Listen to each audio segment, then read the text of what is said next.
방배동 아파트 신혼부부 전세. 아까 세부 키워드 말씀드렸죠. 방배동 띄고 아파트 띄고 신혼부부 띄고 전세 하면은 네 단어 조합입니다. 방배동 아파트 신혼부부 전세. 검색을 해보면 역시 1위에 있죠. 방배동 아파트 신혼부부 전세 안내. 네 단어 조합 상세 키워드, 세부 키워드입니다.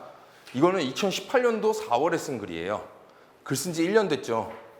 아직도 1페이지에 있습니다. 이런 세부 키워드들을 내가 많이 확보하고 있어야 내 블로그에도 도움이 될 것이고 내 영업에도 도움이 됩니다. 실제 제가 그 키워드를 써봤는데 방배동 아파트 상위 노출시키기 위해서 굉장히 애를 썼거든요. 방배동 아파트. 지금 얘는 11,000건이고 굉장히 약합니다. 1년 전 글이 1위에 떠있는 방배동 아파트는 88,000건이고 보면은 1페이지에 위에 있는 글들을 보면은 2019년 4월, 2019년 4월, 2019년 1월, 4일 전 4월. 그러니까 약 한 달 정도 지나면 이 자리를 떠난다는 거죠. 밑으로 내려가요. 한 달 지나면. 그리고 내가 1위에 지금 쓴다 그래서 계속 1위에 있느냐? 아니죠. 다른 데서 한 2, 3일 있다가 쓰면 일주일 있다 쓰면 내 글 밑으로 내려가게 돼 있고 실제 이걸 처음에 한 6개월, 7개월 동안은 1위에 뜨려고 계속 썼었는데 전화도 많이 왔어요. 근데 대부분이 다 쓸데없는 전화였어요. 방배동 아파트를 검색해서 들어온 사람은 내가 있는 아파트를 보려고 한 게 아니라 그냥 방배동 아파트를 검색해서 들어온 거죠. 방배동 아파트를 그냥 막연하게 방배동 아파트 뭐 있나 볼까? 방배동 아파트, 방배동 살고 싶은데 방배동 뭐 교육 좋다는데 우리 애기도 그쪽에 학교 가면 좋을 것 같은데 한번 볼까? 검색해서 메뉴에 떠 있으니까 보고 전화를 한 겁니다. 전화를 해서 어떻게 상담을 하느냐? 예, 뭐 방배동 아파트 뭐가 있어요? 뭐가 있어요? 아, 저희는 지금 이수역 앞에 있습니다. 저희 사무실 이수역에 있거든요. 이수역 앞에 있습니다. 거기 말고 방배동 내방역 쪽에 있는 아파트 안 하세요? 하죠. 왜 안 해? 다 하지. 지하철 한정거장 차인데 다 하시잖아요. 그렇죠? 예. 근데 한정거장 뒤에 있는 그 아파트 내가 물건 확보가 안 되죠. 뭐가 얼마에 뭐가 나왔는지 모르죠. 아, 상담을 하면서 찾는 거죠. 네이버 부동산에 찾아서 뭐 내방역에 있나. 아, 그럼 이제 얘기를 해야죠. 전화 왔으니까. 아, 이사는 언제세요? 뭐 아기는 몇 살이에요? 학교는 어디 가야 되나요? 지금 뭐 학교 배정 때문에 그러세요? 중학교 이쪽으로 보내고 싶으신 거세요? 뭐 이런저런 어떤 것 때문에 하는지 이사 언제 하는지부터 해서 얘기를 하면서 찾는 거죠. 다른 부동산. 다른 부동산에서 보니까 뭐 33평이 5층이 뭐 전세 7억에 나와 있는 게 있네. 그러면 사모님 전세 7억에 나와 있는 게 있습니다. 얘기하죠. 그러면 한번 보시도록 안내를 할게요. 시간 언제 괜찮으세요? 아, 네, 7억에 나왔어요. 알겠습니다. 이러고 그냥 끊죠. 이런 사람이 한 명이냐? 대부분이었어요. 저는 생각이 방배동 아파트 찾으면 내가 있는 아파트로 유입을 시킬 수 있을 거라고 생각했어요. 롯데캐슬 아르떼 정말 위치 좋고 뭐 하고 앞으로도 기대되는 단지 지금 투자용으로도 좋고 실거주로도 좋고 뭐 장점을 막 해서 할 줄 알았는데 전화가 진짜 수백 통 왔어요. 1위에 떠 있으니까. 근데 한 건도 성사 못 시켰어. 너가 브리핑을 못해서 아니냐라고 생각하실 수도 있겠지만 그거보다 그냥 다리 역할만 했다고 생각이 들어요. 그래서 일단은 전화 끊고 나서 하는 행동 거기다 전화를 합니다. 그 부동산에 그 매물이 있는 건지 7층이 맞는지 이사는 언제인지 언제 볼 수 있는지 그리고 나서 다시 전화를 하죠. 사모님 아까 말씀드렸던 그 집 왜 안 보러 나오세요? 한번 시간 내보세요. 괜찮은데 한번 제가 주인한테 얘기했더니 이사 날짜도 잘 맞는 것 같고요. 뭐 오늘이든 내일이든 나오신다고 언제 시간만 말씀해 주시면 약속 잡고 집을 보여드리겠습니다. 하면 그 사람이 뭐라고 하냐면 아 거기 이미 딴 데랑 보기로 했어요. 내방역에 있는 아파트가 뭐예요? 내방역에 뭐 롯데캐슬 뭐가 있고요. 뭐 현대 힐스테이트 뭐가 있고요. 그럼 이제 나랑 전화가 끝나고 나면은 그거 검색하는 거야.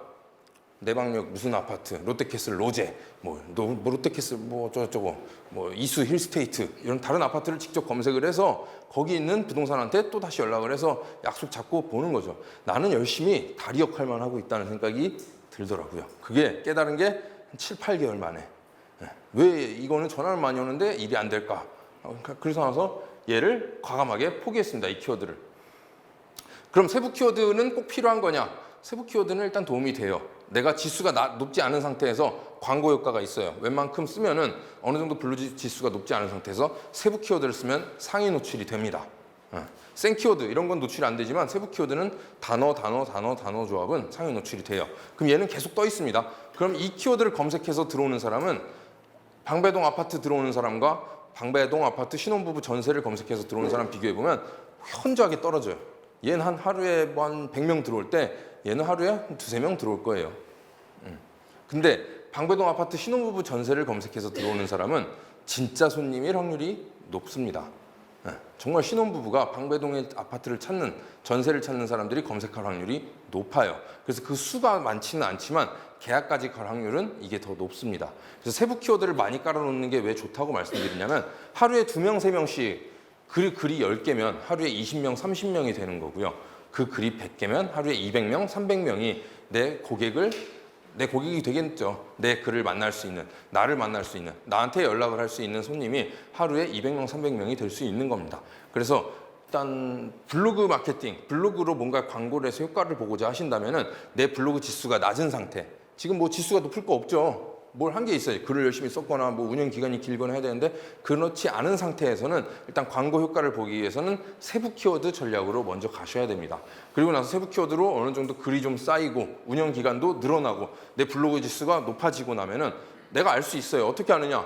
4단어 쓰다가 3단어도 쓰겠죠. 3단어도 한번 썼더니 방배동 아파트 전세, 방배동 신혼부부 아파트 이렇게 쓸 수 있죠. 3단어로. 그럼 또 상위 노출이 잘 되겠죠. 그럼 내 블로그 지수가 이만큼 늘었구나. 또 몇 개월 운영해보다가 그 다음 생키워드 가는 거죠. 방배동 아파트도 써보는 겁니다. 예전에는 방배동 아파트 썼더니 10위에 떴었는데 9위에 떴었는데 지금은 방배동 아파트 썼더니 3위에 올라가네. 내 블로그가 이만큼 올라간 거죠. 지수가. 그럼 이제 세부 키워드는 세부 키워드대로, 핵심 키워드는 핵심 키워드대로 내가 깔아놓을 수 있는 나와 관련된 모든 키워드는 인터넷에 다 깔아놓는 겁니다. 이렇게 했을 때 실제 전화가 많이 올 것이고 이 사람 저 사람 다 걸리겠죠. 센 키워드 검색한 사람은 센 키워드 검색한 대로, 약한 키워드 검색한 사람은 약한 키워드 검색한 대로. 그럼 나는 인터넷상에다가 키워드를 깔아놓는다. 낚싯대 던져놓는 거죠. 방배동 아파트도 하나, 방배동 사무실도 하나, 롯데캐슬도 하나, 롯데캐슬 아르떼도 하나, 방배 롯데캐슬도 하나, 뭐라도 하나 던져놓고 걸리라고 던져놓는 거죠. 그게 다 상위 노출에 돼 있어야만 제대로 낚시 역할을 하는 거죠. 상위 노출도 되지 않는 키워드를 내가 열심히 쓰고 있다. 그러면 하천에 어디 물고기 하나 없는 데다가 그냥 난 던져놓은 거죠. 아무도 전화 안 갈 거고요. 보는 사람도 없을 거고요. 그러니까 블로그를 모르고 하시는 분들이 그렇게 하시는 분들이 많습니다. 실제. 그래서 그 키워드의 중요성, 블로그 키우는 것도 중요하지만 내가 어떤 키워드를 언제 쓸지에 대한 것도 미리 잘 알고 계셔야 되겠습니다.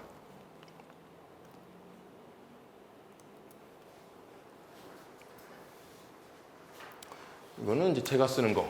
이거는 제가 했던 수강생분들이 썼던 거. 군자역 오피스텔 1위에 떴었던 거고, 답신이동 아파트는 2만 건이었는데 경쟁이 좀 심했는데 3개월 만에 했어요. 답신이동 아파트로 2위. DMC 파크뷰 자이도 한참 입주하고 나서 얼마 안 있다가 센 키워드였는데 이렇게 떴다. 그래서 어떤 분은 이렇게도 얘기를 합니다. 우리 부동산 이름이 스마트 롯데캐슬 부동산인데 저는 1위에 떠요. 스마트 롯데캐슬 부동산 검색해 보세요. 저한테 얘기를 합니다. 전 스마트 롯데캐슬 부동산을 검색을 하죠. 당연히 1위에 뜹니다. 그쵸? 키워드에 스마트 롯데캐슬 부동산을 검색을 하니까 그 글을 쓴 사람은 당연히 자기 글이 1위에 뜨니까 상위 노출되는 걸로 생각을 해요. 그럼 반대로 물어보죠. 손님들도 스마트 롯데캐슬 부동산을 검색을 할까요? 모르죠. 우리 상호 모르죠. 방배동 부동산을 치겠지. 방배동의 부동산이 궁금하면. 무슨 동 부동산, 무슨 동 아파트, 무슨 동 상가, 무슨 동 사무실. 그래서 손님의 입장에서 일단 키워드를 생각하셔야 됩니다. 온라인 마케팅의 시작, 키워드의 시작은 일단 손님의 입장에서 나는 어떤 키워드를 올려놓을 것인가, 손님이 어떤 걸 검색할 것인가, 내가 그걸로 맞춰서 던져놔야 그걸 검색했을 때 내 글이 뜰 것이고 내 글을 만나야 나를 찾아서 전화를 할 것입니다. 이해되시죠? 네.